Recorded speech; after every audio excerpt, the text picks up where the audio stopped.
Good afternoon. I want to do a quick video on my take on why a person should string trim after they mow. I got a few good reasons, I think.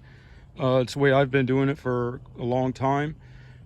First, as an explanation, I wanted to point out that if you're going to do the most work with one of your machines, you would do it with the one with the most power. That takes the least amount of effort. So you want to divide the labor as far as which machines do the most or least according to the machine's ability. And the machine that's here, a string trimmer, has less capability. It's only 26 cc or whatever. What happens is if you string trim, now these are vacant pieces, so they do get kind of high, but to put it on parity with other scenarios, a lot of other lawns that are maintained more regularly also have more density.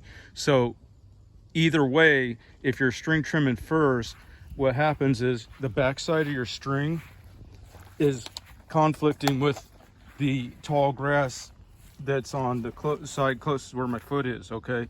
And what happens is that makes that string deflect, and instead of staying right where you want it, right at the edge of that the bottom of that fence, or even up here or whatever, it's chattering all around. And that becomes real important when you're going around pools and stuff, because then your string can be hitting the screen wire and doing lots of damage. Whereas when you do it after you mow, the string is only hitting that narrow strip of lawn, and you therefore can one-hand it with one hand swinging and pumping, and I'll demonstrate here in a second, and just be moving with the string trimmer. So you aren't doing this clearing pass and then the cut pass. You'll see guys going back and forth with the string trimmer and then stepping over and back and forth and poking it and stroking it and doing all this crazy stuff. That's not the way you're ever going to make time on a lawn. You're never going to be able to cover enough lawns to unless you're in a real good market where you can charge a high rate. I would say that you're pretty much setting yourself up for failure, because you're never going to get the speed you need. So let's just set this camera up here on the tank of the mower or something here, and give me just a second. I'm going to walk up, because another important factor is I'm not going to string trim it. I'm going to deadhead it up to there, and then I'm going to come back to show you how I would do it.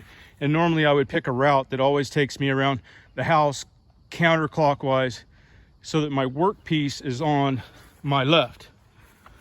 And what that does is the string rotates counterclockwise. So the string, if I would to get too close, would pull me along.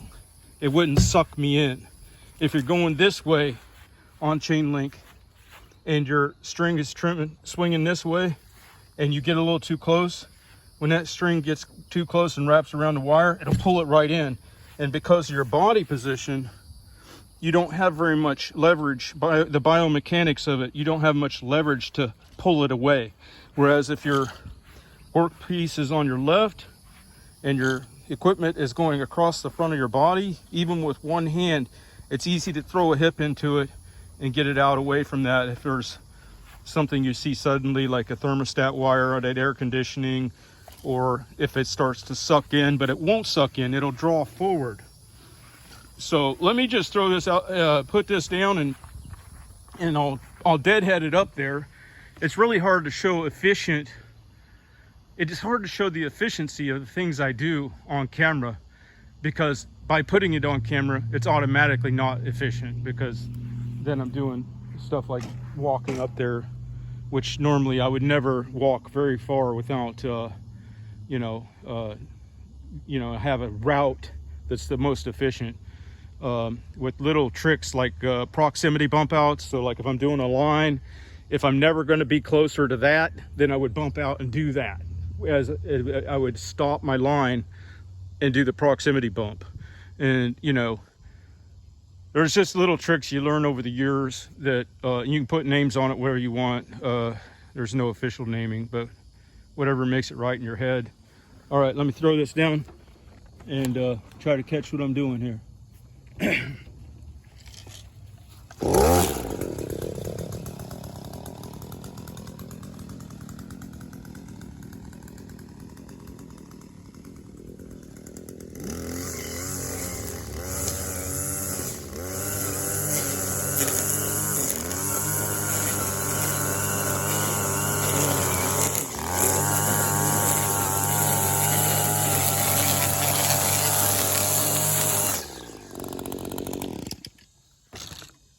Now, I don't know if that came through, but as you can see, one hand is free to swing in a natural walking stance. One other hand is fixed and holding the string trimmer at the target, and it never varies, it never wavers, because you're in a natural walking stance, and it'll cut the line every time. But it's so fast that you can learn to actually jog with like when I'm in a pinch and I got way more than cover than the weather and time allows. There'll be times when I'm nearly jogging. I don't do it often because it doesn't look professional in my opinion. But that's one of the tricks that you can use that should cut your time down, and maybe even take it to a level where you don't need the string trimmer guy. Because what's the point in putting the mower on the trailer and then waiting for a slow string trimmer guy when you could put the mower on the trailer and do a quick couple passes with the trimmer, doing a better job, not having to do ESP to let him know what needs to be done, don't need to be done, and be gone on your way. Know that the quality's all done. Because what happens with an employee is, if you tell them one time that, hey, we don't need to do this, they apply that to every time. Anything that limits the scope of what they're supposed to do, they'll take it as to being something they can get away with every time. But it may not be, and it's so exhaustive trying to explain the what, when, where, why, how, and everything else. And then they do things like, you'll be out front, the mower loading up, and they know you're never going to go to the backyard again because,